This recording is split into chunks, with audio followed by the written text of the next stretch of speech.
Hey guys, tonight we begin with the strange, uncomfortable, and occasionally horrifying world of medieval medicine. A world where diagnosing pregnancy involved more superstition than science. So before you get comfortable, take a moment to like the video and subscribe, but only if you genuinely enjoy what I do here. And let me know in the comments where you're tuning in from and what time it is for you. It's always fascinating to see who's joining us from around the world. Now dim the lights, maybe turn on a fan for that soft background hum, and let's ease into tonight's unsettling little journey together. If you think modern medicine can be confusing, imagine living in a world where health meant keeping your four bodily fluids in emotional harmony. Medieval Europe believed everyone was a walking soup. Blood, phlegm, yellow bile, and black bile. If any ingredient got moody, congratulations. You were dying, possessed, or both. Doctors at the time had no microscopes, no understanding of germs, and only a passing relationship with hygiene. Their main qualification was a robe, some Latin, and a terrifying amount of confidence. They diagnosed everything, gout, heartbreak, demonic influence, by holding your wrist and pretending to feel destiny. Pregnancy, of course, was just another mystery to be solved by creative improvisation and someone else's bodily fluids. When a woman suspected she might be pregnant, the local physician, a word that here means guy who owns jars, would arrive like an oracle. He'd ask a few serious questions, squint at her colour, and declare he needed a sample. That meant urine, because medieval medicine always came back to pee. To them, urine was the body's autobiography. Colour, smell, texture, and the occasional omen. If it looked lively, pregnancy. If it looked melancholic, not pregnant.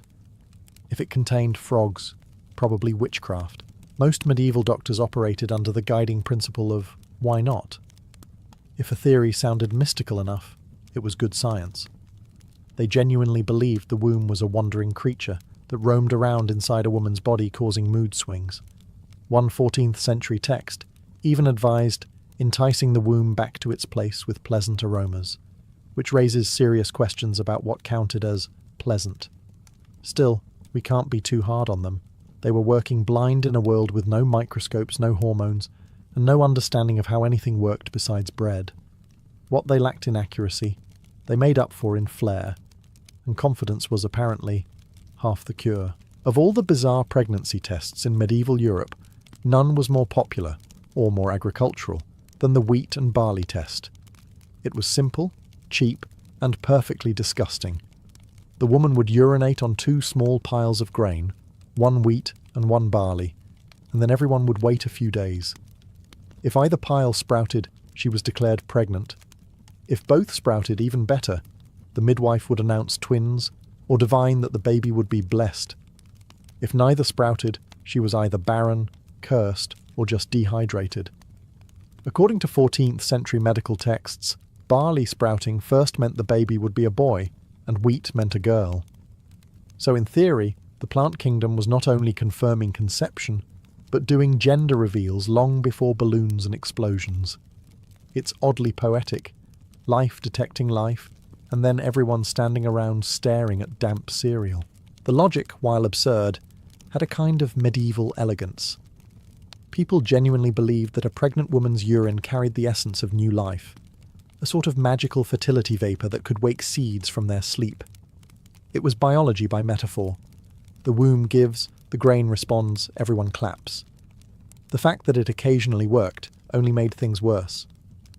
Modern science has actually tested this ancient method, and against all odds, found a grain of truth. Elevated levels of estrogen in pregnancy can slightly accelerate germination. In other words, it might work. But only if you ignore the part where people kept jars of urine in their kitchens for a week and called it divine revelation. Imagine being the husband waiting for results. Darling, the barley's sprouting. Wonderful. Now please throw it away before it develops consciousness. The smell alone could have driven entire villages to prayer. But for medieval Europe, this was cutting-edge diagnostics. It cost nothing, required no literacy, and looked impressively agricultural. Doctors and midwives alike swore by it, and so did countless women who didn't have any better options. If medieval Europe had a motto, it would have been, "When in doubt, add wine." It was the solution to everything: infections, heartbreak, social anxiety, and apparently, pregnancy testing. This particular method came from the learned physicians of the late Middle Ages, who decided that the best way to detect pregnancy was to mix a woman's urine with wine and wait to see what happened. If the mixture stayed clear, she was pregnant. If it turned cloudy or curdled, she wasn't. Somewhere, a priest was nodding approvingly, because this at least sounded like chemistry. The logic was inspired by the belief that wine's purity reacted only to healthy or divinely charged fluids. Pregnancy, they argued, filled a woman's body with sacred life essence, so her urine wouldn't spoil the wine, which is one way to explain it. The other way is that medieval doctors really liked excuses to drink on the job. The process went like this. A patient provided her sample. The physician poured in a generous splash of red or white, and then everyone just stared at it. The physician would swirl it dramatically, much like a sommelier, comment on the aroma, robust, with notes of desperation, and then declare a verdict. If nothing else, it gave the illusion of professionalism. Occasionally, this method may have worked, purely by accident. Modern research suggests that alcohol can react with proteins in urine, sometimes revealing changes related to pregnancy. But in medieval Europe, the only consistent reaction was nausea. You can almost hear the physician saying, "It's not science, but it feels scientific." Of course, results varied wildly.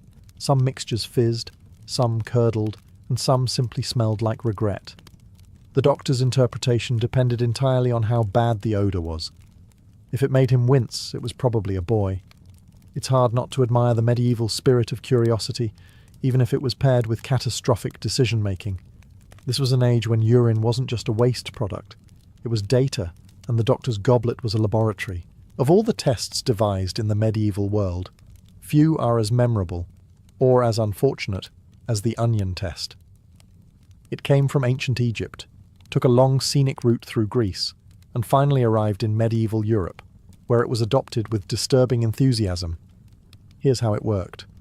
A woman who suspected she might be pregnant was instructed to insert a peeled onion, or sometimes a clove of garlic, into herself overnight. In the morning, the physician, or worse, her husband, would check her breath.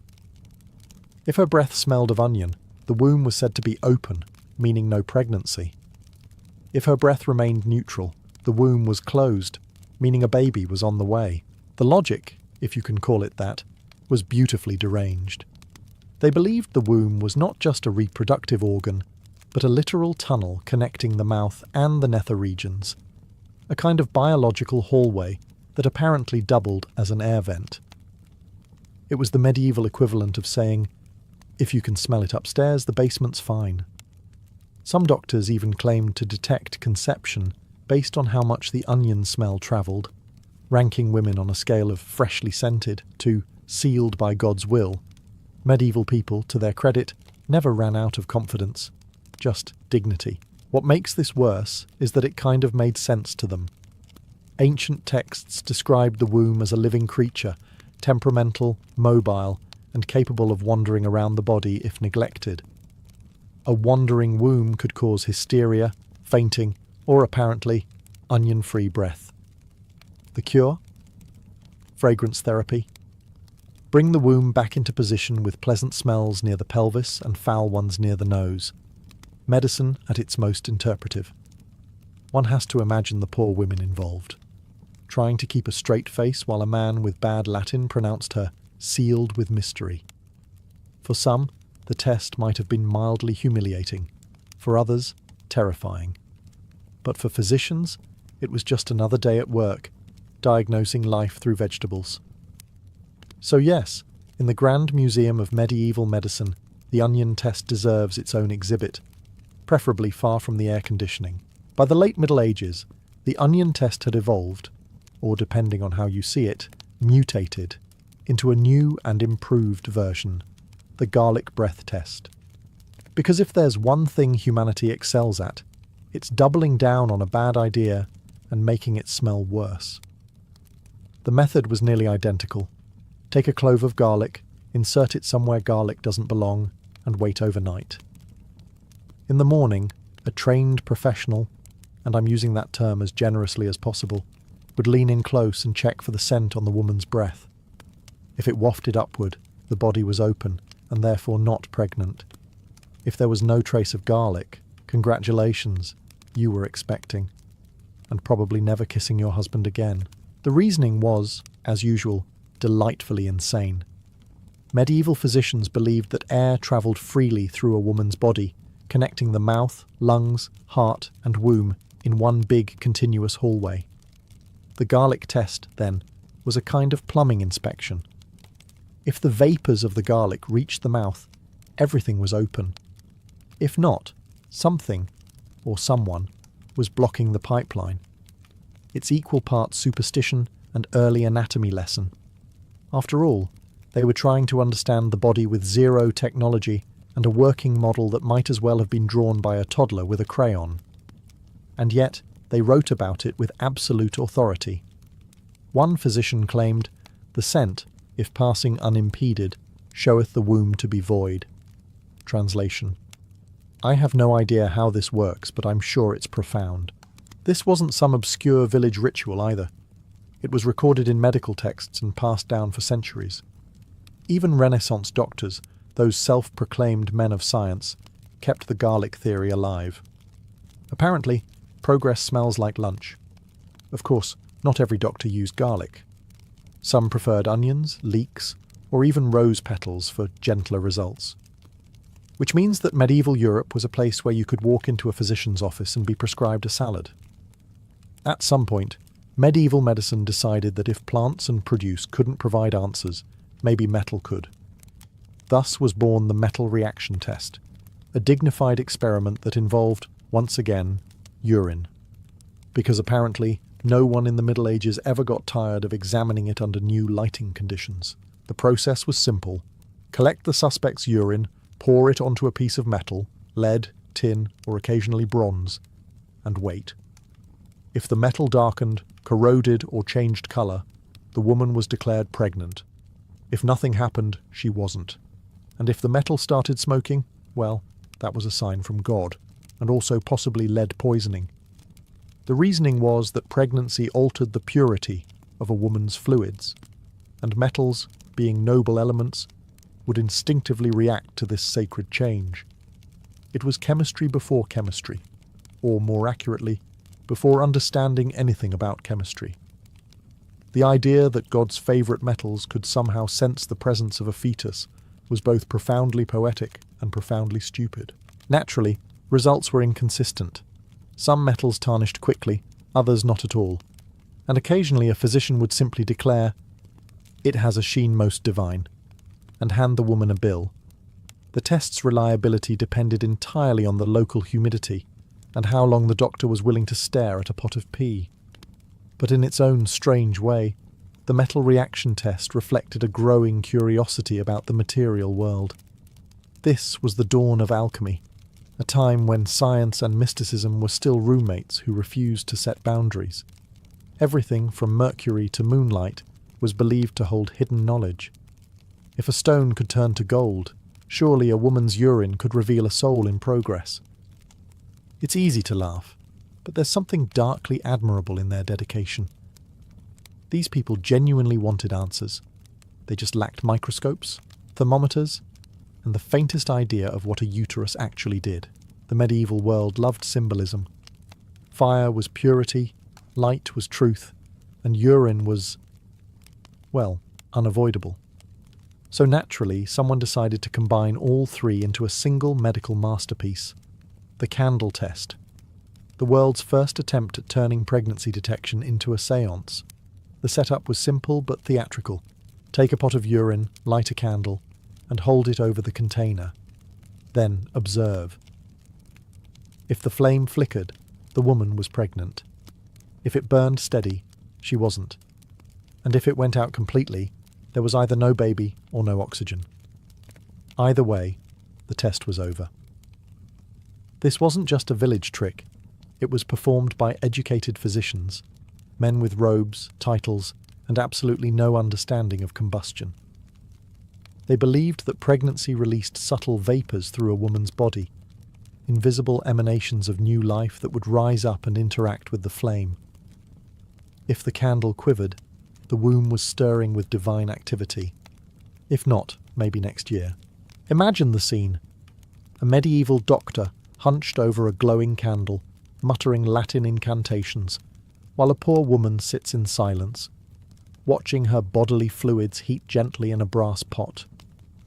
It's the kind of moment that makes you grateful to be born after the invention of the laboratory. In theory, it made poetic sense. Light revealing life, fire answering flesh. In practice, it was nonsense. The test's results depended entirely on drafts, humidity, and how long it took the physician to get bored. Many women were likely declared pregnant with great certainty, just because someone opened a window. But to the medieval mind, the flicker of a flame carried divine authority. Science and mysticism were still on speaking terms, and everything mysterious was automatically sacred. To them, pregnancy wasn't a biological event, it was a cosmic one. If a candle danced, it wasn't physics, it was the soul making its debut performance. Of all the pregnancy tests devised in medieval Europe, few were as mystical, or as physically uncomfortable, as the key and the dream method. It was half science, half witchcraft, and 100% nonsense. Here's how it worked. A woman who suspected she might be pregnant would sleep with a metal key placed under her pillow. The next morning, she'd report her dreams. If she dreamed of children, fertility, or light, congratulations, she was pregnant. If she dreamed of demons, storms, or doors that wouldn't open, the womb was declared barren. Essentially, it was Freud, but with more iron. Some variations went further. In certain regions of France and Italy, the key wasn't under the pillow. It was tied to the thigh or placed on the stomach, close to the source of life. Because nothing says restful sleep like being mildly stabbed by your own diagnostic tool, the idea was rooted in medieval symbolism. Keys represented unlocking of doors, mysteries, and, in this case, wombs. The logic was that if a key was close enough to a sleeping woman, her dreams would reveal what the body concealed. The mind and the womb, they said, were sisters in secrecy. Which sounds poetic until you remember it was written by men who thought sneezing could cause miscarriage. For many women, this was one of the less humiliating methods. No onions, no jars of urine, no candles over steaming pots. Just a key, a night's rest, and a morning full of vague dream analysis. The downside was that dreams are notoriously uncooperative. I dreamed of a goose stealing bread could be interpreted as either "you're expecting twins" or "the devil's involved." Naturally, every physician swore by his own version of dream interpretation. One claimed that dreaming of water meant pregnancy, while another said the same dream meant digestive issues. The key and the dream test reveals a lot about the medieval mindset. A world desperate to find order in chaos, to turn mystery into metaphor. And if the method didn't work, well, they could always blame the key for being rusty.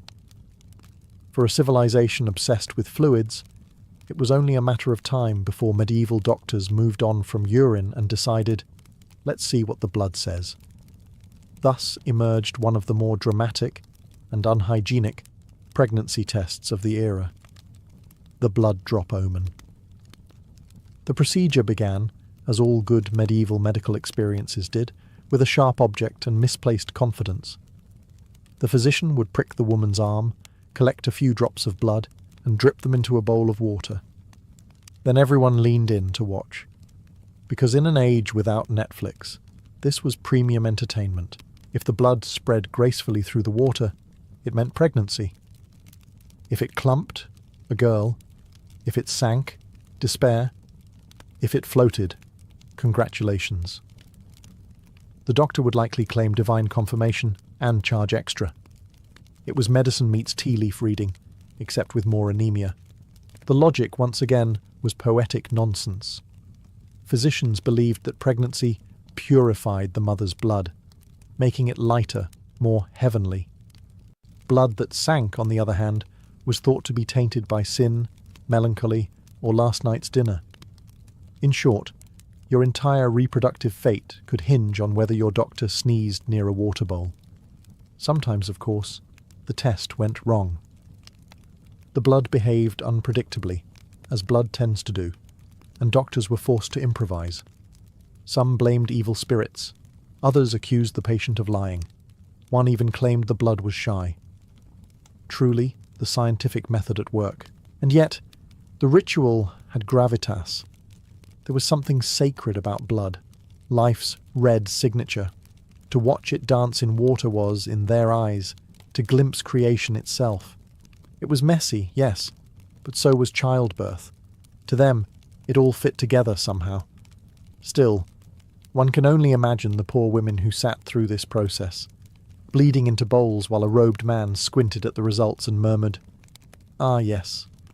Very buoyant. If you were a medieval woman and managed to escape the jars, onions, garlic, and bloodletting, there was still one more diagnostic gauntlet waiting for you. The eye test. No tools, no herbs, no incantations. Just a man staring directly into your face until one of you blinked." According to the medical texts of the 13th and 14th centuries, pregnancy could be detected by simply observing the eyes. "In the first months," one scholar wrote confidently, "her gaze softens, her pupils grow dim, and there is a sparkle of moisture." Another claimed the veins in a woman's eyes grow red and dancing. A third added, rather ominously, that her eyes shine with the secret fire of creation. Which sounds poetic, until you realize it's just medieval for, "she looks tired." The logic was fairly straightforward if you were from the 1200s and had never seen biology before. Physicians believed the eyes were mirrors of the soul, and since a pregnant woman carried a second soul within her, her eyes must therefore reflect too. Simple math. Also wrong. In practice, the test involved a lot of intense staring. Picture a bearded doctor leaning close, peering into your face with candlelight flickering between you, muttering something about divine moisture. Most women probably felt less examined and more haunted, and yet, somehow, this passed for medicine. The test was particularly popular with educated doctors, the kind who wore silk hoods, charged obscene amounts, and quoted Aristotle incorrectly.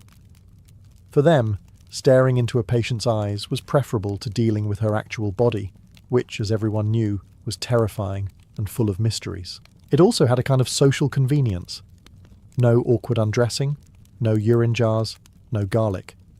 Just, "Look here, madam," followed by a long pause and a solemn declaration like, "Yes, I see the spark of motherhood." Translation: "I've stared long enough, please pay me." So yes, the eye test may have been one of the least invasive pregnancy methods of the Middle Ages, but it was also the creepiest job description ever written: professional eye contact specialist, part-time prophet. While the men of medicine were busy brewing potions, lighting candles over pots of urine, and pretending to understand Latin, the real experts of pregnancy were already hard at work: the midwives. These women didn't need onions, barley, or blood bowls. They had something far more powerful: experience, observation, and an unshakable sense of when someone was lying about just being bloated. Medieval midwives had seen it all. They were the unsung field researchers of an age that didn't believe in data, but loved gossip. While doctors wrote theories about the essence of life, midwives were the ones catching it, usually while standing in a smoky cottage, elbows deep in someone else's miracle. Their pregnancy tests were simple, and far more reliable than anything the universities came up with. They felt a woman's pulse, noted her skin tone, studied her walk, and paid attention to things like cravings and fatigue. They could often detect pregnancy weeks before any doctor's candle flickered or barley sprouted, and they didn't need to wave garlic around to do it. Of course, their accuracy made them suspicious. Men in authority were baffled by the idea that someone without a beard could know things they didn't. The church often accused midwives of witchcraft, because clearly anyone that competent must be in league with Satan. One midwife was even recorded as saying, The womb tells me what the woman cannot. For a 14th century cleric, that was basically a confession of sorcery. Yet despite persecution, these women persisted. They treated generations of mothers, often for free or for payment in bread. They relied on intuition, a sharp eye, and centuries of oral tradition passed from woman to woman. And they were usually right. Ironically, the midwives, not the scholars or priests, represented the first real science of pregnancy. Observation, pattern recognition, and practical knowledge. All the things the universities refused to admit mattered. By the late Middle Ages, analysing urine had become a full-fledged profession. Not a side hobby, not an unfortunate Tuesday, but an actual career path. The practitioners were known as uroscopists, and they were the rock stars of medieval diagnostics.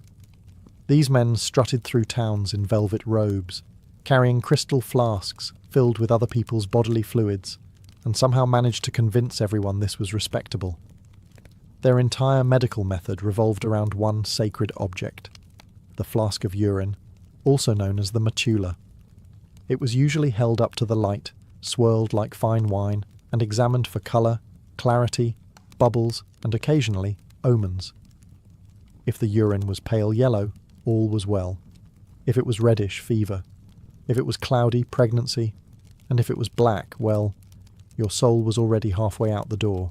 Uroscopists even published urine colour charts, elaborate wheels showing 40 shades of yellow that made them look like medieval interior designers. They'd point solemnly to a segment labelled hopeful gold or sorrowful brown, pretending the human bladder was a paint sample from Divine Home Depot. What's even more impressive is how portable their expertise was. A wealthy patron didn't even have to meet the doctor. You could send your urine by courier. Yes, mail-order medicine in the 1300s. And the uroscopist would send back a handwritten scroll diagnosing your condition. No follow-up questions, no refund policy. This was serious business. Some doctors claimed they could tell not only if a woman was pregnant, but what kind of child she carried. Cheerful, strong, or melancholic. Because apparently, urine had personality. Of course, the profession attracted its fair share of frauds. Some men bought second-hand degrees, some memorized colours, and some simply nodded wisely no matter what they saw. Your urine, they'd say, shows great complexity, which was medieval for, I have no idea. And yet, people trusted them. In a world without labs, the matula was the closest thing to a microscope, an early attempt to read the body through what it discarded. Crude, yes. Gross, definitely. But in its own way, it was the Middle Ages trying, with all its sincerity and superstition, to look inside itself, one flask at a time. It was only a matter of time before the church noticed what was going on. People boiling urine under candles, sleeping on keys, and stuffing onions into places that weren't designed for produce. In a world where God was supposedly in charge of everything, the church didn't appreciate amateurs running their own biology experiments. Clerics began calling these pregnancy tests vain curiosities. That was medieval code for you're meddling in God's business. After all, only divine will was supposed to reveal life in the womb. To attempt to confirm it yourself, especially using garlic, was seen as pride, or worse, sorcery. Because clearly, Satan's greatest plan for humanity was teaching women to identify a missed period. Pregnancy, in the church's view, was sacred mystery. The Virgin Mary had set the bar extremely high, and the clergy wasn't about to let the average woman's anatomy turn into a public guessing game. So priests condemned many of these methods, particularly the ones that looked too ritualistic. Wine and urine, possibly witchcraft, sprouting barley, pagan, candle tests, definitely heresy with better lighting. Of course, medieval Europe being medieval Europe, the prohibition only made the tests more popular. The church's disapproval gave them a whiff of forbidden knowledge, which for some women was better than another lecture about chastity. Midwives, already under suspicion for knowing too much, continued their work in secret, caught between religion and reason. It wasn't that the church opposed all forms of medicine. They just didn't like any process that allowed people to skip the priestly middleman. If you were sick, you confessed. If you were dying, you confessed faster. But pregnancy? That required no sin, no confession, and therefore no revenue. It was the ultimate theological loophole. In a way, the Church wasn't entirely wrong. These tests were unscientific, messy, and often dangerous. But in suppressing them, it also delayed the pursuit of actual understanding. The result was a strange equilibrium, the faithful praying for signs from heaven while the curious still stared into bowls of urine, hoping to see life reflected back. For a millennium, that was medicine's awkward truce with theology. Half faith, half fumes, and entirely human. Every now and then, amid the chaos of medieval medicine, something almost miraculous happened. A superstition that, against all odds, kind of worked. Not because anyone understood why, but because even a broken worldview gets one right occasionally. Take the wheat and barley test. Remember the one where women peed on seeds to see if they sprouted?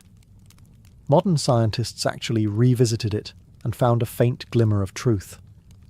Estrogen in pregnant women's urine can stimulate seed germination, meaning that, without knowing it, medieval peasants stumbled upon an early form of biological assay, centuries before laboratories or microscopes. In other words, they invented pregnancy testing by accident and then immediately buried it under garlic and theology. Even the wine test, that strange medieval cocktail of bodily fluids and fermented grapes, had an unexpected scientific core. Alcohol does react with certain proteins and hormones present in urine during pregnancy. Of course, it was never precise, but it worked just enough to convince everyone to keep trying it, and possibly to justify drinking on the job. It's a recurring theme in history. Blind superstition tripping over actual science. The medievals were surrounded by clues, physical, chemical, biological, but without the tools to interpret them, they turned everything into ritual. They were performing experiments. They just didn't know it. Each test was part medicine, part magic trick, part faith. You have to admire the persistence. If something seemed to work twice, it was holy truth. If it failed, it was the devil's interference. Peer review consisted of shouting Latin louder than everyone else. And yet, somehow, through the noise, tiny sparks of truth survived. This strange overlap between belief and biology gave birth to centuries of medical innovation. It taught Europe that the human body could be studied, even if the conclusions were usually wrong. And eventually, those curiosities, the jars, the seeds, the wine, evolved into chemistry, anatomy, and early pharmacology. By the dawn of the Renaissance, Europe had finally started to realize that maybe, just maybe, sniffing garlic breath and boiling urine weren't the foundations of modern science. But progress in the Middle Ages was never a clean transition. It was more of a sticky shuffle forward, like someone trying to cross a muddy field while holding a candle and a theory. The old tests didn't disappear overnight. The barley jars, the blood bowls, and the urine flasks still lingered in remote villages long after scholars began rediscovering Greek anatomy and, inconveniently, human logic. Even as the universities of Paris and Bologna bloomed with new learning, midwives were still quietly sprouting grains in kitchen corners. What changed was the attitude. Curiosity stopped being suspicious. People began to ask why, instead of who cursed me. Alchemists evolved into chemists, herbalists into pharmacists, and the wandering womb was finally given a permanent address. The human body stopped being divine mystery and became a puzzle. Still complicated, still disgusting, but at least one you could study without a priest breathing down your neck. By the 19th century, science finally caught up to what superstition had been clumsily hinting at all along. The first reliable pregnancy tests used animal urine and hormones, an eerily sophisticated descendant of the barley jar, except with lab coats instead of aprons. By the mid-20th century, the little white plastic stick arrived, discreet, clinical, and mercifully free of onions. And yet, for all the centuries of progress, the core ritual hasn't changed. You still urinate on something, and wait for it to tell you your future. The difference is that now it's sanitary, private, and blessedly free of candlelight and theological commentary. Looking back, it's tempting to mock the medieval world for its absurdity, but there's something stubbornly human in it too. They were guessing, experimenting, hoping, just with worse lighting and no soap. Their failures paved the road we now walk with sterile hands. In the heart of Egypt's royal palaces, beyond the towering pylons and the scent of lotus gardens, lay a world the public would never glimpse. The royal harem, Perkent, the house of the secluded, was a place wrapped in mystery and myth. It was not simply a den of pleasure, as foreign chroniclers would later imagine, but a realm of education, politics, and quiet ambition. Within its scented chambers lived the wives, concubines, and daughters of the pharaoh, guarded by eunuchs and trusted officials who ensured no uninvited soul dared to cross the threshold. For the women inside, the harem was both paradise and prison. Silk and gold surrounded them, but so did rules, hundreds of them. The corridors echoed not with laughter, but with whispers, each one a seed of intrigue. The great royal wife, often the pharaoh's equal in status and ceremony, presided over this inner world like a queen within a kingdom. Beneath her were noble-born ladies, foreign princesses offered as tokens of alliance, and servants trained in grace, music, and obedience. Education was not neglected here. The daughters of Egypt's elite learned to write hieroglyphs, recite poetry, play the harp, and master the art of diplomacy. Every gesture mattered, for one wrong look or careless word could destroy a future. A favoured concubine might rise to influence, bearing a prince whose bloodline could one day claim the throne. Another might vanish overnight, erased by jealousy or rumour. The walls of the harem concealed more than beauty. They hid ambition sharper than any blade. Behind closed doors, alliances were formed, and secrets traded like gold. Couriers whispered through silk screens, carrying messages that could sway ministers or topple viziers. When the pharaoh fell ill or old, the harem became the battlefield of succession. Every woman with a son saw a crown in her dreams, and every servant carried knowledge worth killing for. To the people beyond the palace gates, the harem was a legend, a place of forbidden allure. But for those inside, it was a game of survival, where perfume masked fear and affection could be fatal. Beneath its painted ceilings, Egypt's most intimate power struggles began, not on the battlefield, but in the dark, perfumed silence behind the curtains. Every pharaoh's harem reflected his reign, his power, his vanity, his fears. Desire and diplomacy intertwined in ways even the gods might envy. The women who filled these gilded chambers were not merely ornaments, they were instruments of policy, chosen with care from noble families and foreign courts alike. To marry or bed a princess from Babylon, Nubia, or Hatti meant forging alliances that reached far beyond the Nile. Yet within the harem walls, these foreign women found themselves caught between reverence and resentment. They were symbols of Egypt's dominance, but also reminders of its vulnerability. At the top stood the great royal wife, the true queen of Egypt, often worshipped beside her husband as divine consort. She wielded authority not just in ceremony, but in council, sometimes acting as regent when the pharaoh was away or dead. Queens like Nefertari and Tiye proved that the harem could produce partners in power, not just concubines of pleasure. Their portraits on temple walls were more than art. They were propaganda, proclaiming to all that Egypt's stability began in the royal bedchamber. Below the queen, a delicate hierarchy ruled. Each concubine's value depended on her favour with the king and the birth of a son. Servants moved silently between silk partitions, bringing perfumes from Punt and honeyed figs from Thebes, while eunuchs maintained order with an almost religious devotion. The harem functioned like a small city, self-contained and heavily guarded. Even the architecture reinforced control. Labyrinthine halls ensured no outsider could enter, and no insider could easily escape.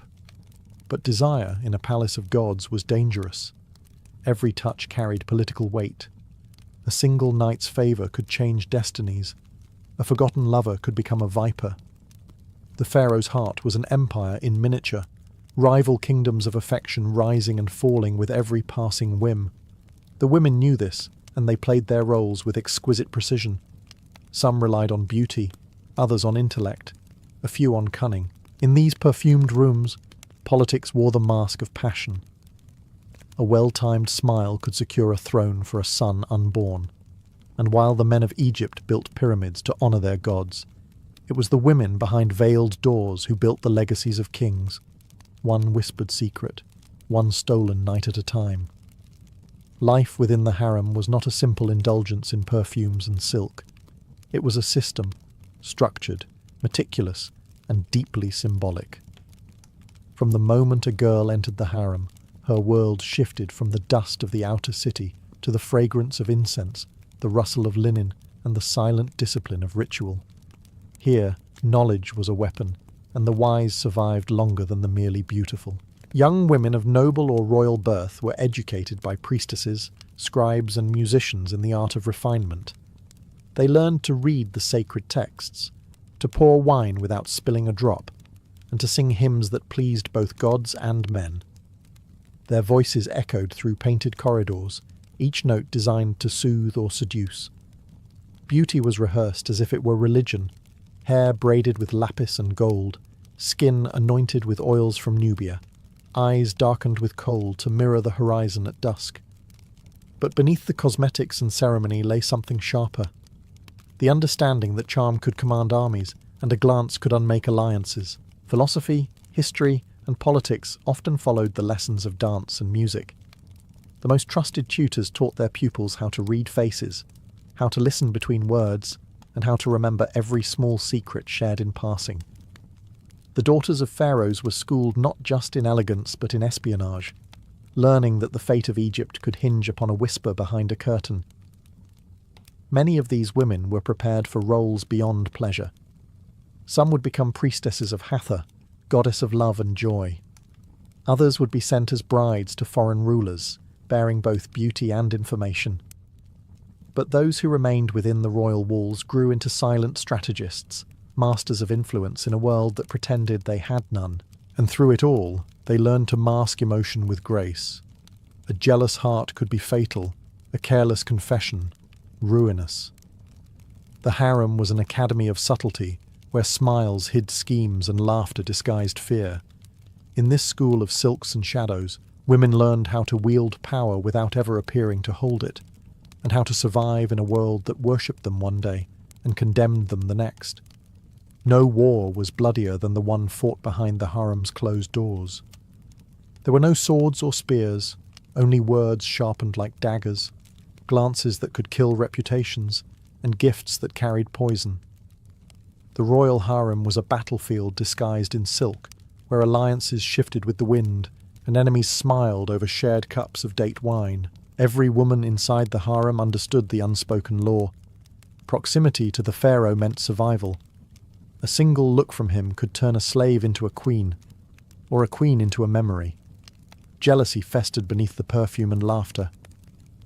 The great royal wife fought not only to keep her husband's favour, but to protect her children's future from rivals eager to see their own sons crowned. Servants carried rumours as if they were jewels, traded and sold in whispers, each one capable of igniting chaos. In this intricate hierarchy, beauty was only half the battle. Wit, charm, and manipulation ruled where strength could not. Women bribed eunuchs for information, sent coded messages through embroidered gifts, and performed rituals to win divine favour.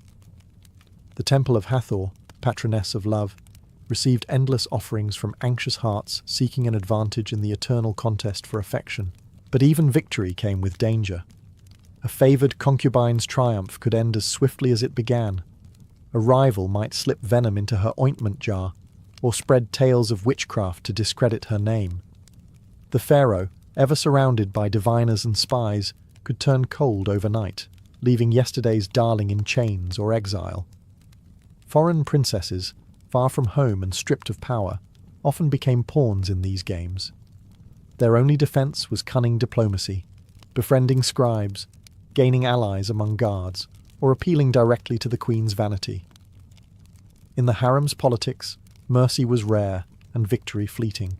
Each morning, the harem awoke in uneasy peace.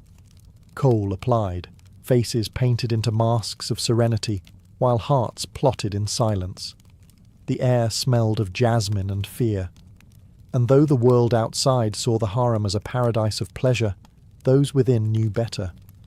It was a kingdom of rivalry where the sweetest smile could hide the cruelest intent, and survival depended not on beauty, but on the ability to play the game without ever losing composure. In the harem, poison was more common than perfume. Death rarely came from a blade, it came from a goblet, a vial, a whisper. Behind the veils of luxury, the harem was also a court of spies and silent killers. Every woman, every servant, every eunuch knew that life could end with a sip of wine or the scent of a flower. The line between survival and execution was as thin as a silk thread. Pharaohs trusted no one completely, not even those who shared their bed. Intrigues brewed faster than incense smoke. One woman's gain meant another's downfall, and ambition often turned lethal. There were no witnesses, no trials, only rumours that vanished into the night. She died of fever, the healers would say. The gods took her. But everyone in the palace knew the truth. The gods were not to blame. During the New Kingdom, entire plots unfolded within these secret quarters. A group of royal women, jealous and desperate, once conspired to murder the pharaoh himself. The harem conspiracy under Ramses III became a legend of treachery. One concubine, Tiye, and her allies sought to replace the rightful heir with her own son. They bribed guards, seduced scribes, and smuggled magical scrolls meant to paralyze the king. When the plot failed, the conspirators faced grim punishment. Executions carried out in silence, names chiseled out from memory. But the message endured. Even kings could bleed in the harem's shadow. Servants were often forced to choose between loyalty and survival. A careless word could cost a life, a useful secret could buy freedom. Eunuchs, trusted as neutral guardians, became the unseen watchers of empire. They reported whispers, recorded meetings, and sometimes ended them.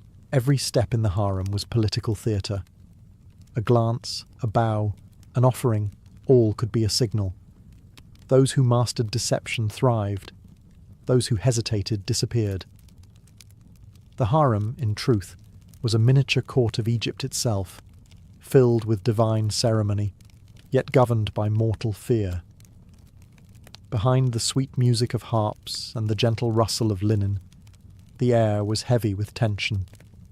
The women of the harem smiled as they danced for the gods, but in their eyes flickered the knowledge that one false move, one misplaced trust, could end not just a life, but a dynasty. Every empire needs its guardians, and in Egypt's royal harems, those guardians were the eunuchs, the watchers who saw everything and spoke of nothing.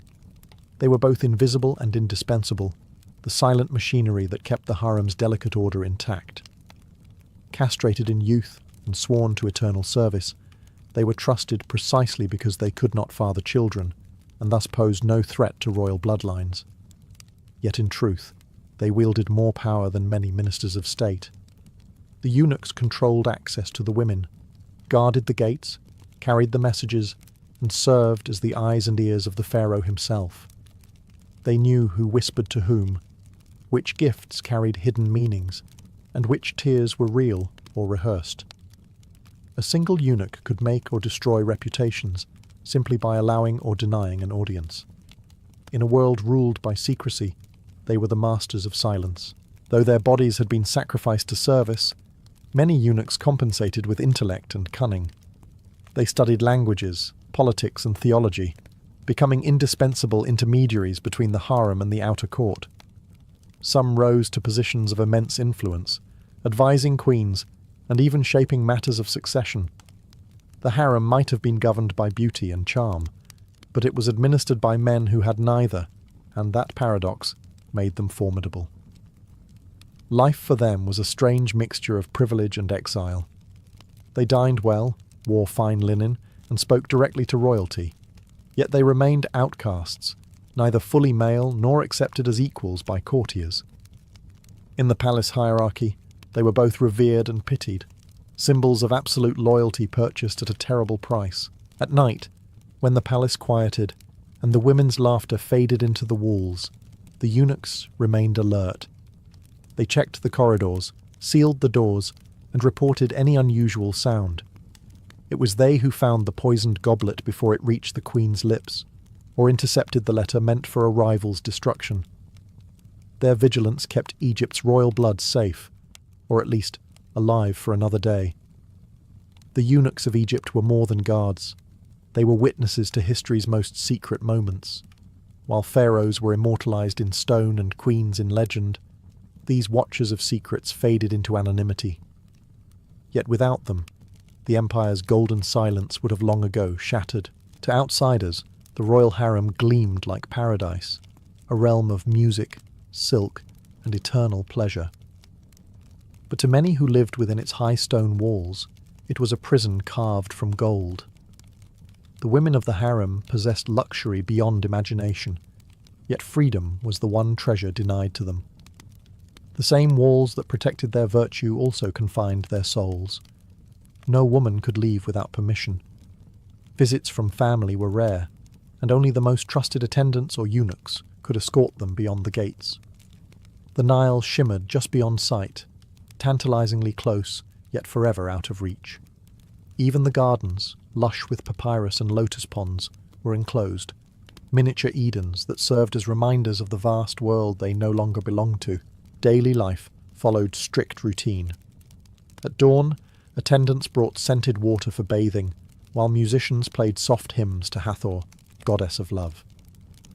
The women dressed in fine linen, dined on figs, honey, and wine, and filled the hours with embroidery, poetry, or idle gossip. Yet beneath the elegance, monotony gnawed at their spirits.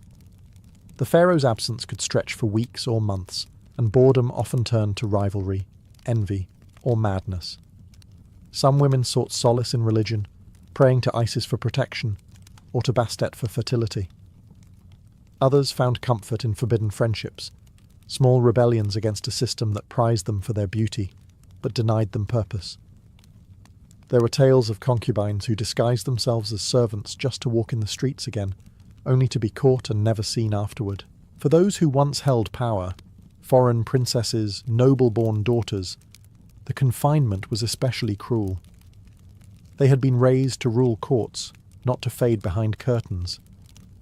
Some turned their intelligence toward survival, keeping journals, studying theology, or training their sons to become heirs. The harem walls could not confine ambition, they only made it quieter. And yet, in this prison of gold, a strange resilience thrived. The women learned to adapt, to find meaning in the smallest freedoms.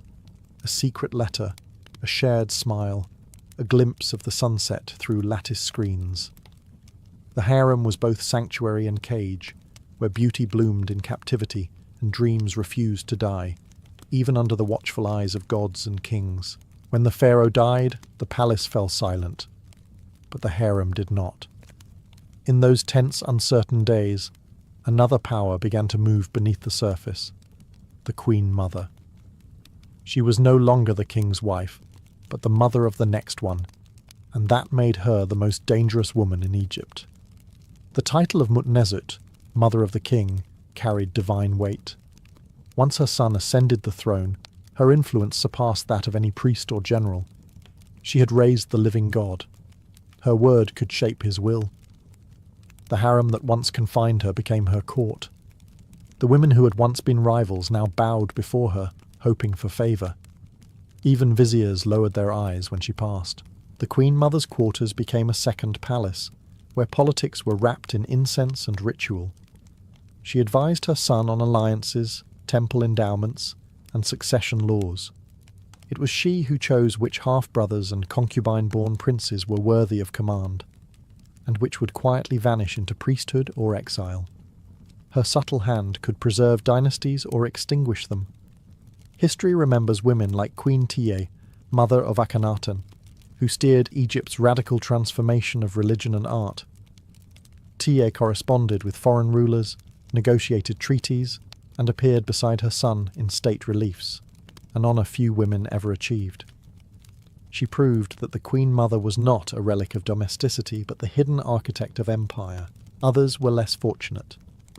Some Queen Mothers became prisoners of their sons' paranoia, accused of witchcraft or treason once their influence grew too visible. A mother who had helped her child seize the throne could just as easily be blamed for his failures. Power in Egypt was cyclical. It elevated, then devoured. Yet for every downfall, another rose. The Queen Mother endured because she understood the harem's greatest secret. That control was never about strength, but about timing, silence, and memory. She had seen queens rise and fall, concubines poison each other, and ministers beg for whispers of her approval. By the time her son's reign matured, she no longer needed to speak to command. Her presence alone carried the weight of law. The harem that once trapped her had become her empire, and from behind its veiled screens she ruled Egypt, not with the scepter, but with the quiet power of a mother who had survived them all. Every dynasty ends, and with it, the shadows that sustained it fade. As Egypt's power waned and foreign dynasties, Persian, Greek, and Roman, claimed the throne, the royal harems began to lose their old mystique. What had once been the pulse of palace intrigue became a relic of a vanished age, its walls echoing with forgotten songs and the soft decay of luxury. The empire's new rulers brought their own customs, their own courts, and their own women. But even they could not resist the harem's spell. It endured, reshaped, and reimagined, a symbol of the pharaoh's divine sensuality that refused to die.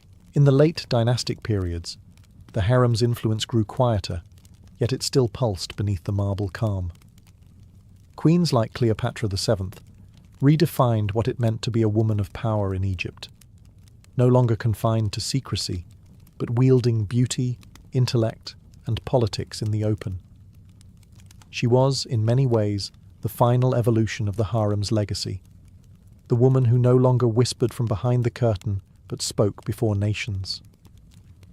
But long before Cleopatra's rise, the decay had already begun. Corruption seeped through the palace walls. Eunuchs turned from guardians to power brokers, and intrigue lost its purpose when foreign armies marched through the delta.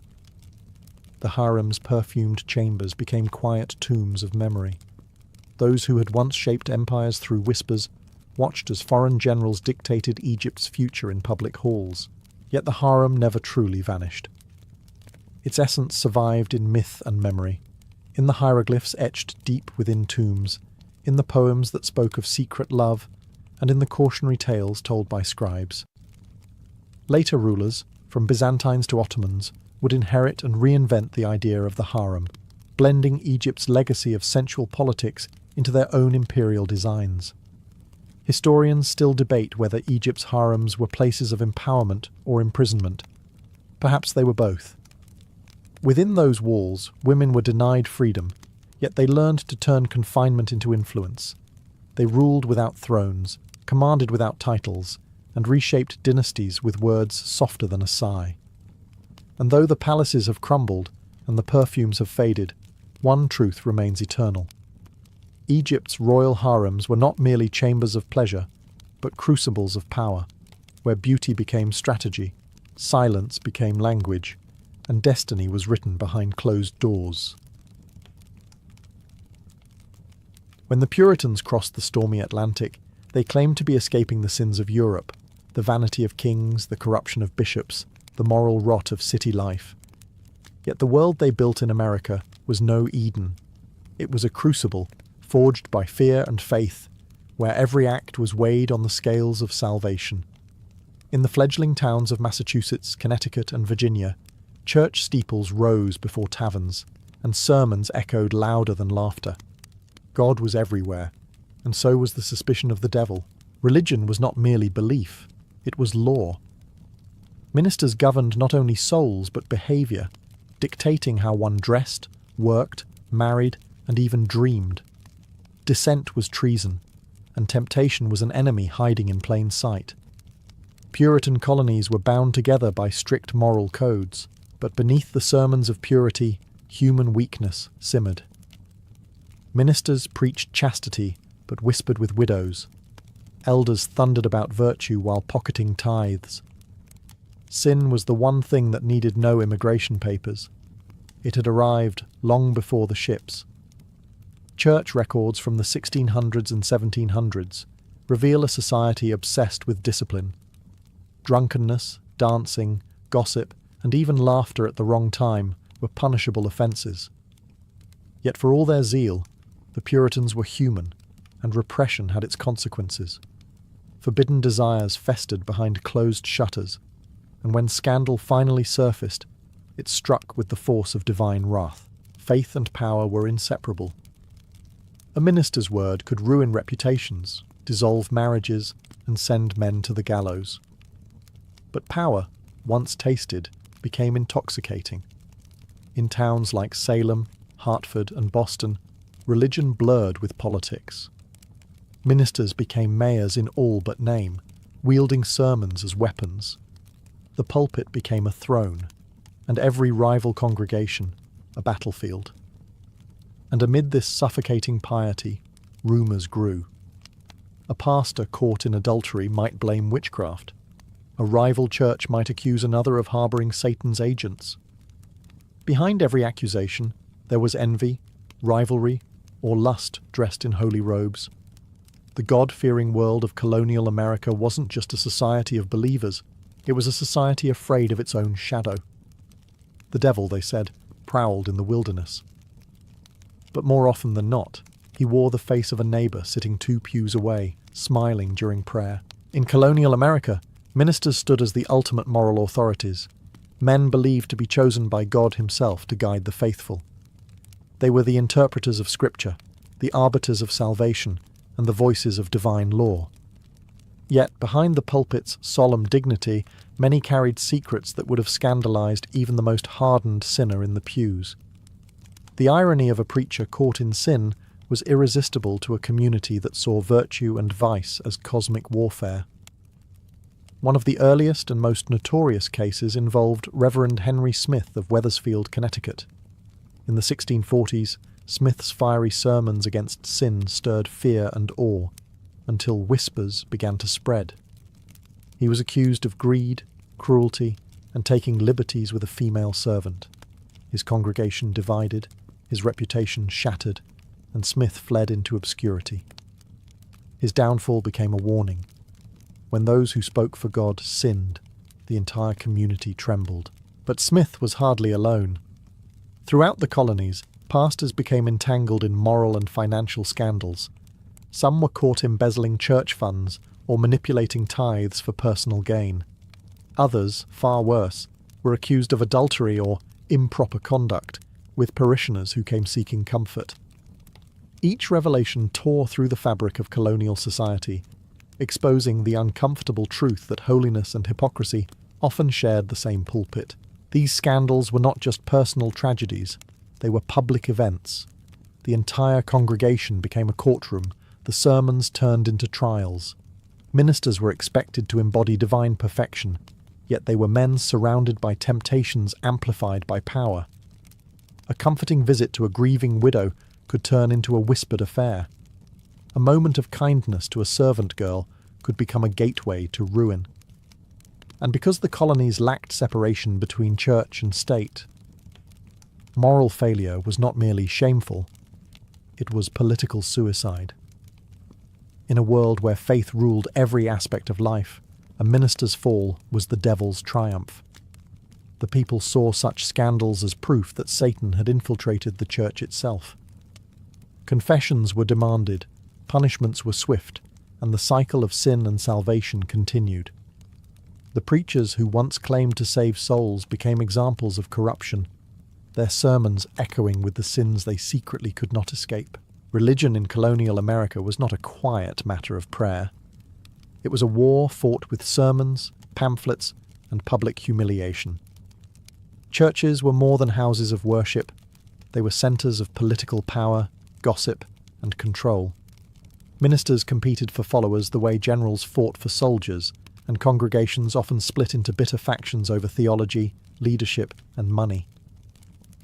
Every dispute, no matter how small, was framed as a cosmic battle between good and evil. At the heart of these divisions lay pride and ambition. Ministers accused rival preachers of false doctrine, greed, or heresy, often disguising jealousy as zeal. Congregations broke apart, forming new sects that declared themselves the true followers of God. In Boston, the controversy surrounding Anne Hutchinson in the 1630s exposed this religious volatility. Hutchinson, a midwife and spiritual thinker, began teaching that grace came directly from God, not through ministers. For that, she was tried and banished, not just because of her beliefs, but because she threatened male authority in a world ruled by the pulpit. Her exile marked a turning point. Religion was no longer just faith, it was politics. Each new church carried with it the ghost of the last one, resentment, betrayal, and ambition disguised as holiness. Pastors built followings by attacking others, using their sermons to stir fear and loyalty. The more scandalous the accusation, the larger the crowd that gathered on Sunday. Colonial religion thrived on drama, and ministers learned early that outrage filled pews faster than Scripture alone. Disputes over money deepened the divide. Some churches fought over tithes, accusing others of misusing sacred funds to build lavish meeting houses or purchase expensive communion silver.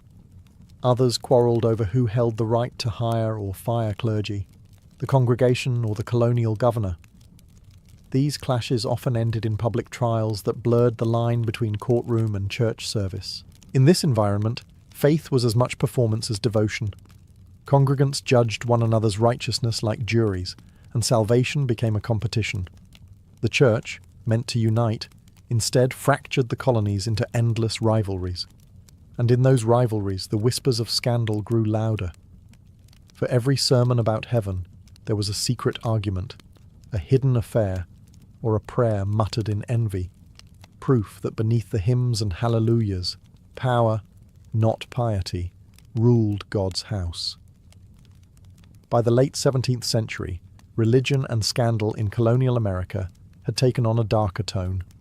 Fear became the most effective sermon. When ministers could no longer keep congregations loyal through faith alone, they turned to the devil. Witchcraft, that ancient shadow, became the perfect explanation for everything that went wrong. Failed crops, sudden illness, or moral collapse.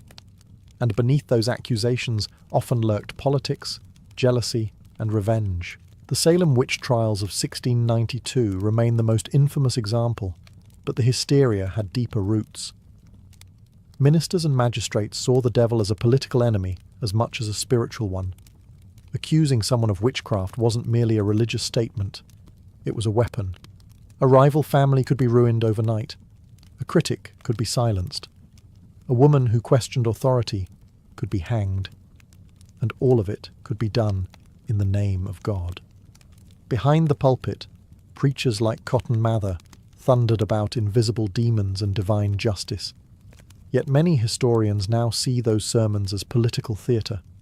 The colonies were unstable, plagued by disease, economic hardship, and conflict with native tribes. In such uncertainty, witchcraft served as both distraction and control. Fear united the flock when faith faltered.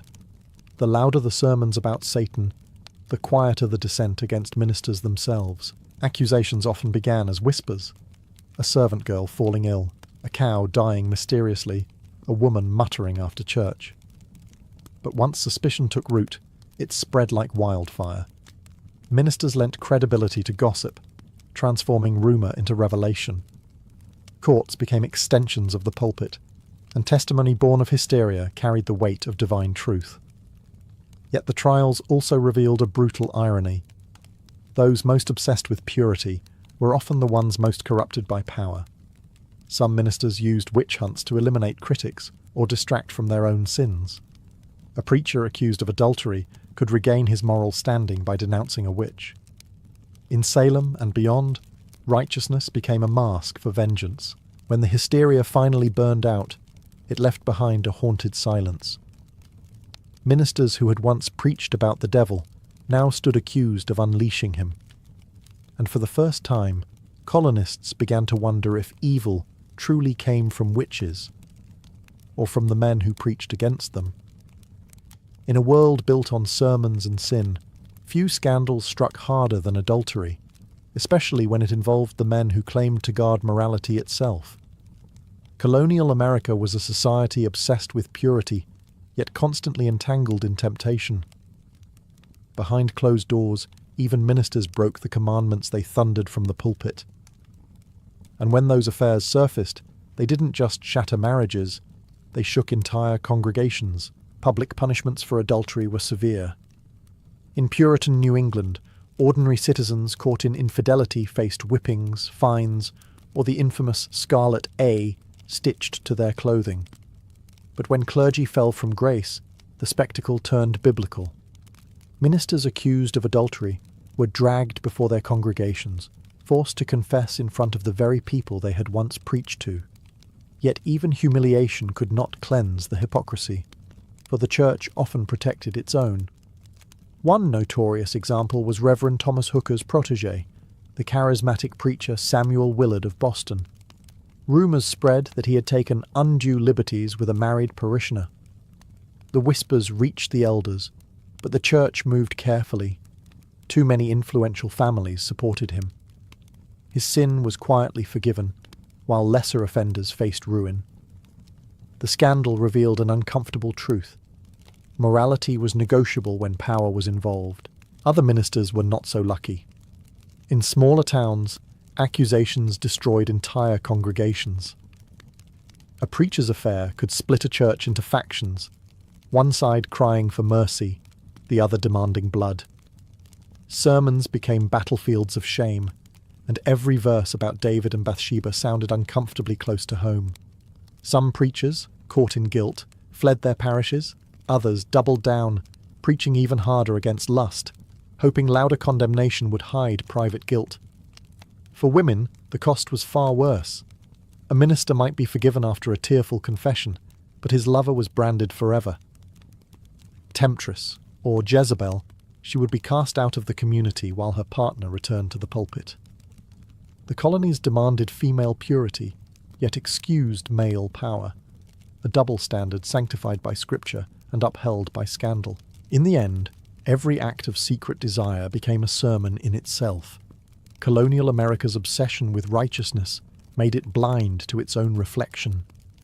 Behind every fiery warning of damnation stood a trembling soul, praying not for salvation, but that no one would discover what the preacher did after dark. In colonial America, confession was not a private matter of conscience. It was theatre.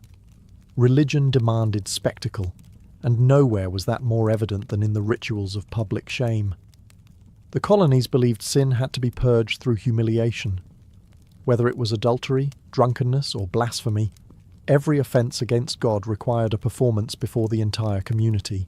The Puritans held purity trials, informal hearings, where neighbours became judges and gossip became evidence. The accused stood in front of the congregation while ministers cross-examined them in God's name. Tears, trembling, and apologies were expected. Anything less than complete repentance was proof of demonic pride. Women often wept their way through these trials, heads bowed under linen veils, while men muttered that Eve's curse still lingered in their hearts. Ministers, of course, presided over these spectacles, sometimes the same men who privately carried their own sins. In towns like Ipswich and Salem, the church became a stage of spiritual voyeurism. Sermons would retell the crimes in vivid detail, transforming confession into moral entertainment. The faithful would murmur prayers for the fallen soul, and then whisper about them for weeks.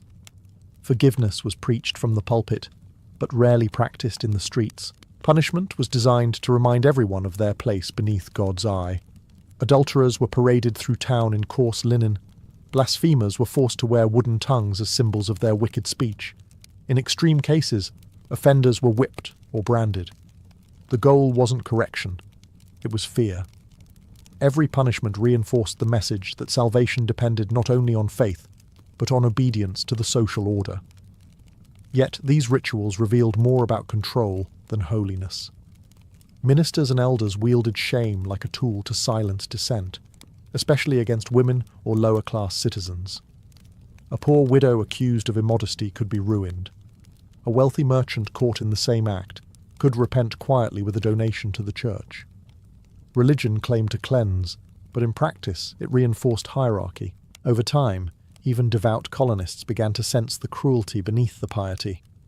The very faith that promised redemption had become a system of domination, where forgiveness was conditional, confession was coerced, and holiness depended not on one's soul, but on one's standing in the community. By the early 18th century, colonial religion had become a mirror, reflecting its own contradictions. Ministers preached purity, while hiding corruption. Congregations cried for moral order, yet revelled in gossip. The louder a man proclaimed his holiness, the more likely someone whispered about his sins. Hypocrisy became the colony's most accepted secret, the invisible glue holding a trembling society together. Church attendance was near mandatory, but faith was often performance. Families dressed in their finest sat through endless sermons and nodded solemnly as ministers condemned vanity and greed, only to discuss land deals and scandals over supper. Sunday was for repentance, Monday for rumour. Even the sermons themselves became political tools, crafted to flatter wealthy patrons or attack rivals under the guise of divine inspiration. Colonial diaries reveal how deeply this hypocrisy was woven into daily life. Women wrote of preachers who scolded them for pride while demanding private visits. Men confessed to manipulating scripture for profit. One Boston merchant admitted attending church for business more than belief, since most contracts were sealed with a handshake after service. The church was not only a sanctuary of souls, it was the stock exchange of reputation. The hypocrisy extended beyond individuals. Entire congregations played at righteousness while protecting their own scandals. When a prominent elder's son was caught in adultery, the matter was quietly handled. But if a servant girl was accused, her punishment was swift and public. Double standards were justified through scripture, twisted to preserve the hierarchy of gender and class. Sin was not measured by its nature, but by who committed it. Ministers, once the unquestioned moral beacons of the colonies, began to lose their aura of divine authority. Too many had been caught in contradictions, preaching against temptation while secretly indulging in it. The pulpit, once feared, became a stage for skepticism. Parishioners whispered during sermons, wondering whether their preacher's tears were genuine or rehearsed. This slow erosion of trust planted the seeds of a new kind of faith, one that would rise later with the Great Awakening. People began to crave sincerity over ceremony, grace over judgment. But in this moment, the colonies remained trapped in their own theatre of virtue. They sang hymns of repentance with lips that lied and prayed to a God who, by now, must have learned to ignore their hypocrisy. By the 1730s, the colonies had grown weary of hollow sermons and moral masquerades. The hypocrisy of old churches had drained faith of its fire. Then came the Great Awakening, a storm of revival that swept through towns like wildfire, promising rebirth and truth. Travelling preachers thundered across fields and meeting houses, urging colonists to abandon pretense and face their sins directly. For the first time, religion became emotional, raw, and personal. Men like George Whitefield and Jonathan Edwards shattered the calm of traditional worship. Their voices rose not from pulpits of polished wood, but from the open air, where thousands wept and shouted under the sky. Edwards' famous sermon, "Sinners in the Hands of an Angry God," painted salvation as a trembling thread over the fires of hell. Fear, passion, and repentance mingled until faith felt alive again. But this awakening was not only spiritual, it was social rebellion. The movement challenged the established clergy, exposing their greed and moral failures. Ordinary people no longer needed permission from ministers to speak with God. Women, servants, and even enslaved Africans found their voices in revival meetings, proclaiming visions, dreams, and divine callings. The Great Awakening gave power to the very people colonial religion had long silenced. Established churches panicked. Ministers denounced revivalists as fanatics, accusing them of spreading hysteria. Pamphlets flew like arrows, sermons mocking other sermons, accusations of false prophecy and sexual immorality. The revival that promised purity instead revealed the rot beneath the system. When revivalists wept openly for grace, traditional clergy sneered that such displays were immodest. But behind that contempt was fear of losing control over the pulpit and the purse. Scandals multiplied as preachers who claimed divine revelation fell into the same traps as their predecessors. Charismatic revivalists were caught in affairs, misusing donations, or preaching apocalyptic visions for profit.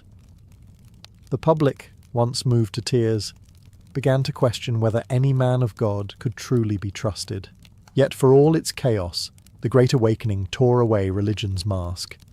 It revealed faith as both fragile and powerful, a force that could inspire redemption or ignite madness. In trying to cleanse the colonies, revivalists succeeded in doing something far more dangerous. They made the people see that sin didn't live in the wilderness or the witch, but within every beating heart, including their own. As the colonies marched toward revolution, the moral storms of the past century left behind a permanent mark. Religion had started as a refuge, a place for salvation in a wild and uncertain world, but by the mid-1700s, it had become both sword and shield. Ministers invoked scripture to bless rebellion, just as their predecessors had used it to justify obedience. Churches that once condemned dissent now preached liberty from the same pulpits, where witches had once been cursed. Faith had learned to change its face with the times, and scandal remained its shadow. The lines between politics, morality, and divine will blurred completely. Preachers used sermons to rally militias, comparing King George to Pharaoh and the colonies to the Israelites. Congregations cheered, forgetting how only decades earlier similar sermons had condemned rebellion as satanic pride. The hypocrisy that once poisoned the church now fueled revolution.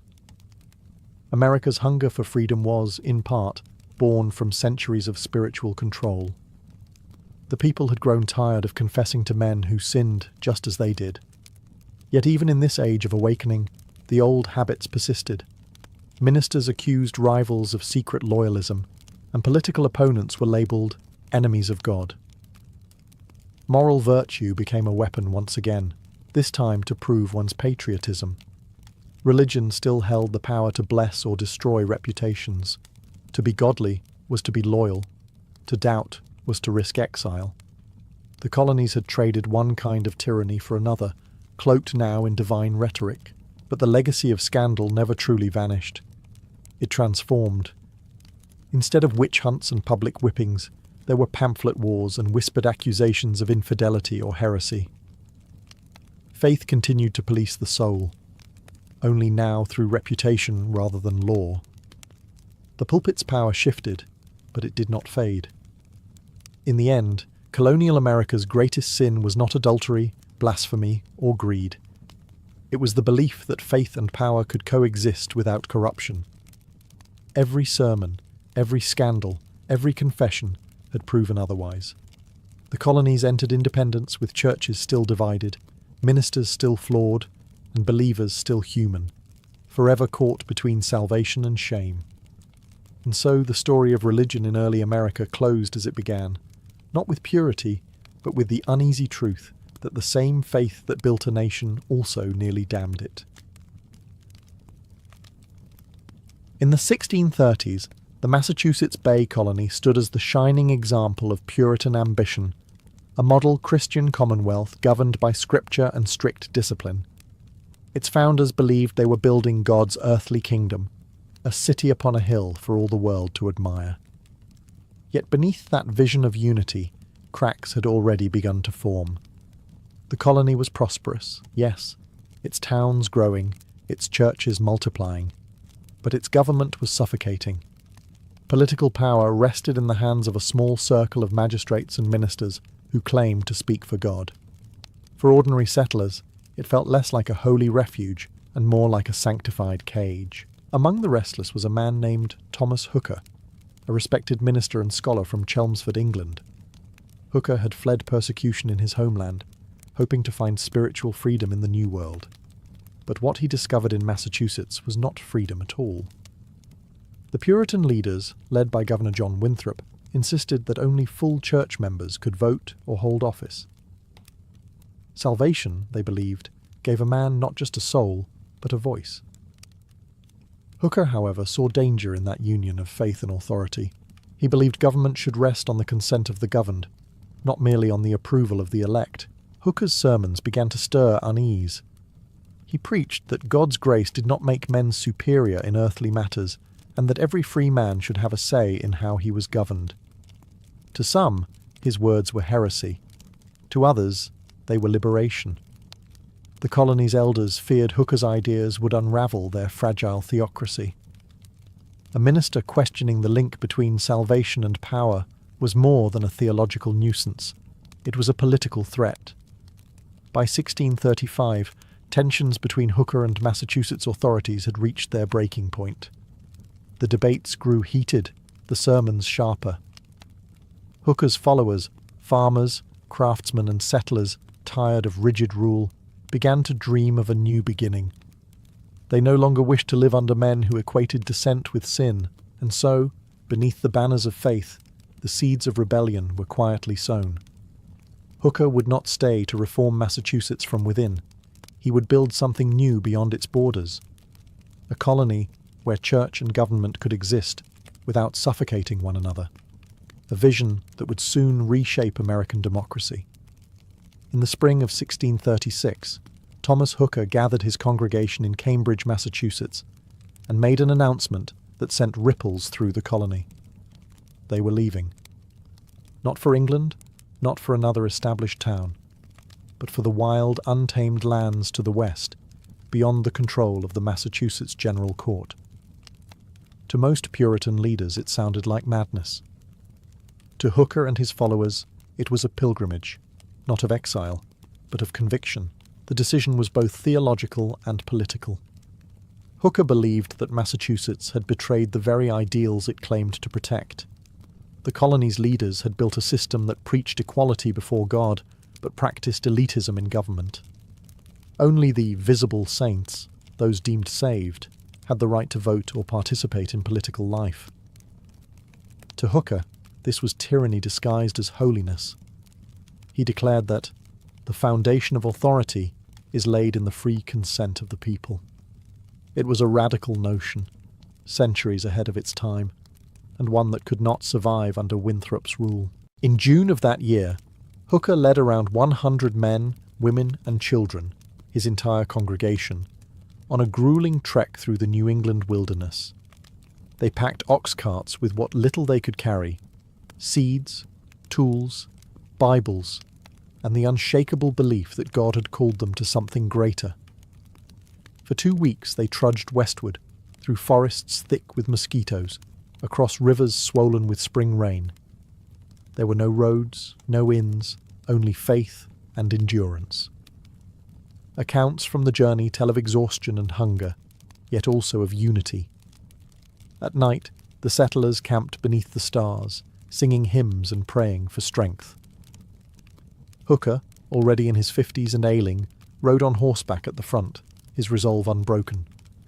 He told his followers that hardship was proof of divine favour, that their struggle was the price of liberty. When they finally reached the fertile valley of the Connecticut River, the wilderness must have seemed like paradise. Rich soil, fresh water, and open land stretched in every direction. Here, far from the shadow of Boston steeples, they would plant both crops and ideals. The settlement they founded, Hartford, was not just a refuge, it was a declaration that freedom, even when born of faith, must be chosen, not imposed. The Connecticut River Valley was more than a new home, it was a blank slate. For Thomas Hooker and his followers, the settlement they began in 1636 was a test of faith and principle. They called it Hartford, after Hooker's parish in England, but its foundation was not built on nostalgia. It was built on rebellion. Quiet, moral rebellion against Massachusetts' rigid hierarchy. From the start, Hartford's settlers made one thing clear: this would not be another theocracy disguised as democracy. In Massachusetts, ministers and magistrates worked hand in hand, declaring that divine election determined political worth. In Connecticut, Hooker and his followers sought a government rooted in community consent rather than church privilege. Though Puritan in spirit, they rejected the notion that salvation should determine citizenship. Every man, so long as he was part of the community and under its laws, deserved a voice. Daily life in Hartford was harsh but filled with purpose. Settlers cleared forests, built simple meeting houses, and tilled the fertile soil that would soon make the colony self-sufficient. Winters were brutal, wolves howled through the night, and hunger sometimes gnawed at the edges of faith. Yet the settlers' conviction never faltered. They believed that their hardship was sanctified by a divine mission, to prove that order could exist without tyranny. Hooker's presence loomed over the colony like a moral compass. Though soft-spoken, he was unyielding in his belief that governance should arise from the consent of the governed. His sermons echoed through Hartford's crude wooden church, declaring that, in matters which concern the common good, all have equal right to give their voice. To a people accustomed to being ruled by distant ministers, his words were electrifying, but their bold experiment did not go unnoticed. Back in Boston, Winthrop and the Massachusetts leadership regarded Connecticut's independence as dangerous. To them, Hooker's settlement was a spiritual contagion, a challenge to the divine order. Yet Hartford's success proved undeniable. The crops thrived, trade grew, and neighbouring settlements, Wethersfield and Windsor, soon joined them in forming a regional alliance. In a few short years, what began as an exodus of dissenters had transformed into a thriving colony of conscience. Hooker's rebellion was no longer a whisper in the wilderness. It was a living, breathing society, one that dared to define freedom on its own terms. By 1639, the settlements along the Connecticut River, Hartford, Windsor, and Wethersfield, had grown strong enough to face a defining question. How should they govern themselves? They had fled Massachusetts to escape rigid rule, but independence alone was not enough. Without laws, even freedom could descend into chaos. Thomas Hooker, though weary from age and illness, guided the colony toward an answer, an experiment in government that would echo through history. The result was the Fundamental Orders of Connecticut, adopted in January 1639. To later generations, it would be known as the first written constitution in the Western world. But to its creators, it was a covenant, a sacred contract among equals. Unlike Massachusetts, where citizenship and voting were bound to church membership, the Fundamental Orders declared that political authority came from the free consent of the people. Government was not divine privilege, but a human trust. The document laid out a framework for self-rule. It called for an elected governor, magistrates, and a general court chosen by freemen, not ordained ministers or church elders. Laws would be created by those accountable to the governed. It was a modest charter by appearance, yet revolutionary in principle. For the first time in the New World, a government claimed its legitimacy from the people rather than from God's supposed representatives. Hooker's influence was unmistakable. Though not the author of the orders, his sermons had planted their philosophical roots. Years earlier, he had preached that the foundation of authority is laid in the free consent of the people. Now, those words had become law. This simple yet radical notion, that government derives power from the governed, would one day form the backbone of the United States Constitution. For Hooker's followers, the adoption of the orders marked a triumph of faith through reason. They believed they had honoured God by granting liberty, not by hoarding it. The colony celebrated with prayers, thanksgiving, and a renewed sense of divine mission. But their boldness carried risks. To Massachusetts, Connecticut's new government looked dangerously democratic, a spiritual and political revolt. Still, Hooker's settlers held their ground. In the silence of the frozen Connecticut River Valley, a revolution had begun, one not fought with muskets, but with principles inked on parchment and sealed by conviction. Connecticut's quiet revolution did not go unnoticed. To Massachusetts Bay's leadership, Hooker's colony was not a sister settlement. It was a rogue state. The idea that men could govern themselves without church oversight was more than heresy. It was political contagion.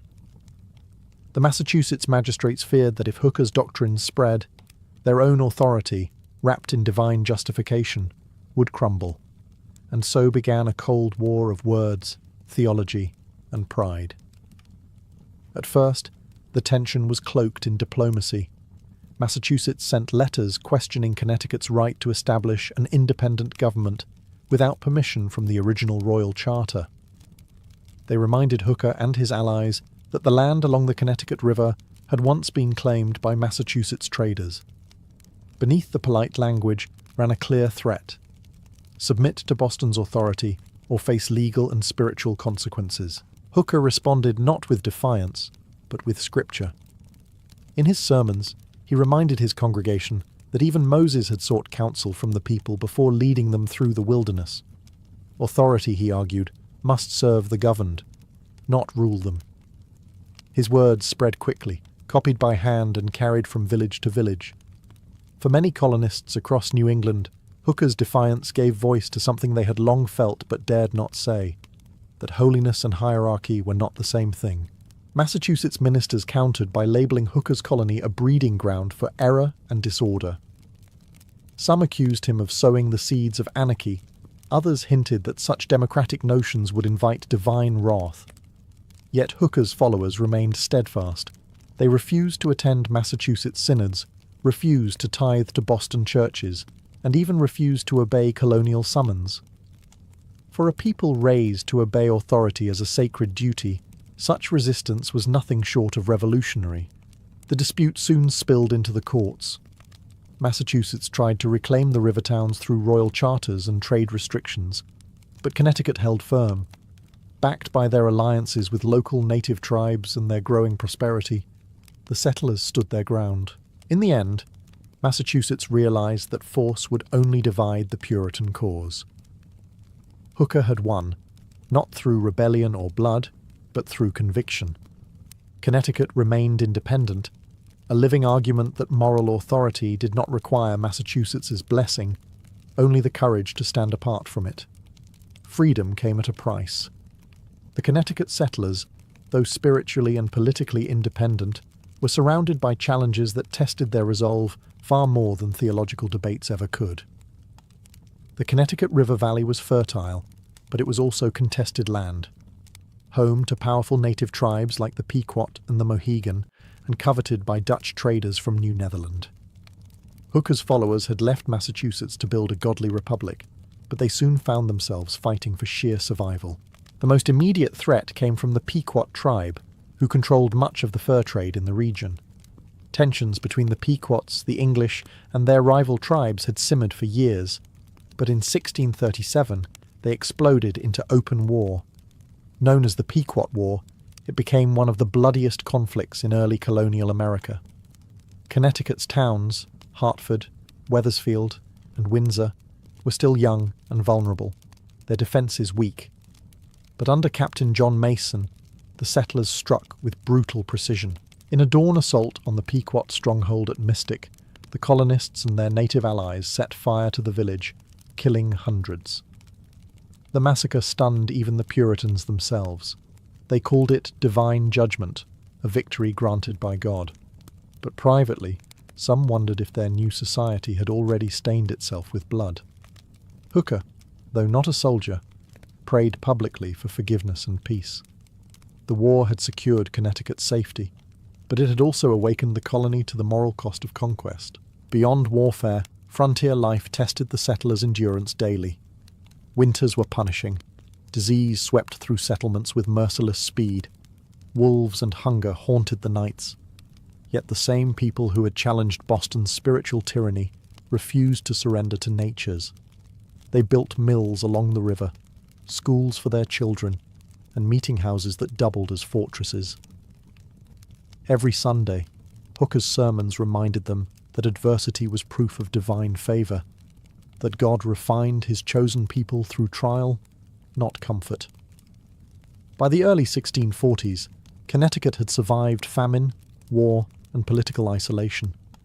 What began as a daring exodus had matured into a resilient society. But the colony's identity, independent, defiant, and morally self-assured, was being forged not just in faith or law, but in fire. The wilderness had tested them, and they had learned to thrive in it. By the early 1640s, Connecticut had emerged from its dangerous infancy, no longer a fragile outpost, but a functioning colony bound by shared ideals. The settlers who had trudged through the wilderness with Thomas Hooker now faced the harder task of building permanence: law, education, trade, and diplomacy. If Massachusetts had been the model of rigid theocracy, Connecticut would prove that a godly people could govern themselves without tyranny. At the centre of this vision was community. Each town, Hartford, Windsor, and Wethersfield, operated as a small republic, holding regular town meetings where freemen debated taxes, land disputes, and defence. These meetings were lively affairs, full of argument and scripture in equal measure. Ordinary farmers spoke alongside magistrates, and decisions were made by vote, not decree. For the first time in the English colonies, democracy was not an abstract theory. It was daily life. Hooker encouraged literacy and learning, believing that a self-governing people must also be an educated one. The colony established schools, ensured children could read the Bible, and invited ministers to teach not just theology, but moral reasoning. In Hartford, Hooker's church became a centre of debate, the crucible of ideas that would later shape the American conscience. "He who governs himself," Hooker once said, "need not fear the rule of another." It became a quiet creed for generations to come. Economically, the colony prospered. The fertile Connecticut River Valley produced abundant crops, and trade flourished with neighbouring colonies and native tribes. Ships carried lumber, grain, and furs downriver to Long Island Sound, linking Hartford to the wider Atlantic world. But even in success, Connecticut maintained its humility. Wealth, Hooker warned, was a fleeting grace if not anchored in godliness. Prosperity, he insisted, must serve virtue, not replace it. Still, challenges lingered. Religious disputes occasionally flared, and questions about authority tested the fragile balance between freedom and order. Yet compared to the iron grip of Massachusetts, Connecticut's governance was remarkably tolerant. Dissent was not celebrated, but it was rarely crushed. In this delicate balance, between faith and freedom, law and conscience, Connecticut found its strength. It was a society built not on fear of sin, but on trust in the moral capacity of man. Against all odds, Hooker's dream had taken root, a new order in a wild land, governed not by decree, but by conviction. While Connecticut's settlers built their democratic haven in the wilderness, a shadow loomed across the Atlantic. England, the mother country they had fled, was unravelling. By the 1640s, civil war had broken out between King Charles I and Parliament. Across the colonies, loyalties divided. Some still prayed for the king, others saw his downfall as divine justice. For Connecticut, the conflict was both distant and deeply personal, for their entire existence had been a quiet argument against monarchy. Hooker's teachings suddenly seemed prophetic. His claim that authority must rest on the consent of the governed now echoed the very arguments used by Parliament against the king. In London, such words were treason. In Hartford, they were gospel. Connecticut's settlers watched events unfold with grim fascination: the beheading of a monarch, the rise of Oliver Cromwell, and the dream of a republic in England itself. For a brief moment, it seemed as if the ideals born in the New World were being tested in the Old. But this turmoil also brought danger. Royal power in America had grown weak, and England's colonial charters fell into confusion. Massachusetts used the chaos to expand its territorial claims, insisting that Connecticut had no right to self-rule without a royal patent. The dispute revived old tensions, and for a time it seemed possible that Hooker's colony might once again face political absorption by its Puritan rival. Connecticut's leaders responded with diplomacy rather than defiance. They sent envoys to England to plead their case before Parliament and later before Cromwell's government. Their message was simple: Connecticut was loyal to England, but ruled by the consent of its people. Cromwell, sympathetic to Puritan independence, left them in peace. But the experience taught the colony a valuable lesson, that liberty unguarded could vanish with the stroke of a pen.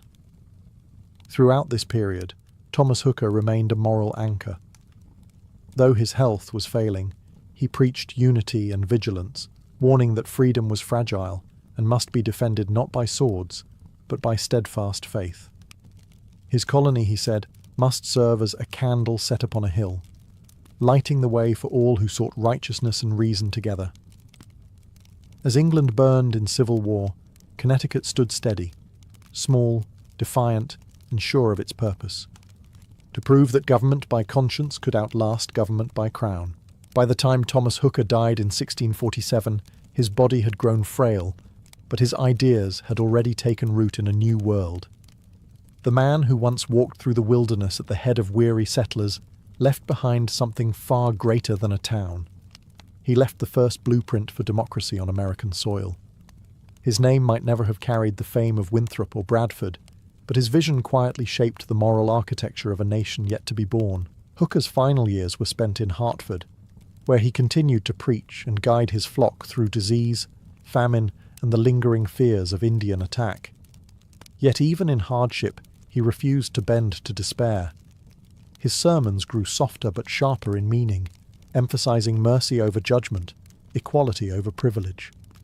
When other Puritan leaders obsessed over sin, Hooker preached about conscience, the divine voice within every man.